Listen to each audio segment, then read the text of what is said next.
Hi friends, ఈరోజు జొన్న రొట్టి ప్రిపేర్ చేసుకుంటున్నాము. దాంట్లోకి అరటికాయ ఫ్రై చారు కాసుకున్నాము. ముందుగా జొన్న రొట్టిని తయారు చేసుకుంటున్నాము. దానికి స్టవ్ ఆన్ చేసి ఒక కడాయి పెట్టుకొని అందులో ఒక గ్లాస్ జొన్న పిండికి ఒక గ్లాస్ నీళ్ళు పోసుకోవాలి. అలాగే ఒక గ్లాస్ నీళ్ళు పోసుకున్నాను. అది మరిగేటప్పుడు వీడియోలో చూపిన విధముగా కొంచెం జొన్న పిండిని నీళ్ళలో కలిపి పోసుకోవాలి. తర్వాత మిగిలిన పిండిని వేసుకుని బాగా అది కలిసేదాకా కలుపుకోవాలి. అది కొంచెం చల్లారిన తర్వాత ముద్ద చేసుకోవాలి. దాన్ని చపాతీ చేసుకొని పెనం మీద వేసుకొని అది కొంచెం నీళ్ళు చల్లుకుని రెండు వైపులా ఎర్రగా ఎంచుకుంటే జొన్న రొట్టి రెడీ అయిపోతుంది. తరువాత మేము చారుని ప్రిపేర్ చేసుకుంటున్నాము.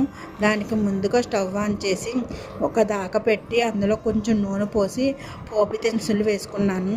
అవి ఎండుమిరపకాయ, కరివేపాకు, ఆవాలు, జీలకర్ర అవి బాగా వేగిన తర్వాత సరిపడా నీళ్ళు పోసుకొని అందులో ఉప్పు, కారం, పసుపు, కొత్తిమీర, కొంచెం బెల్లము, ఉల్లిపాయ, పచ్చిమిరపకాయ ముక్కలు వేసుకున్నాను.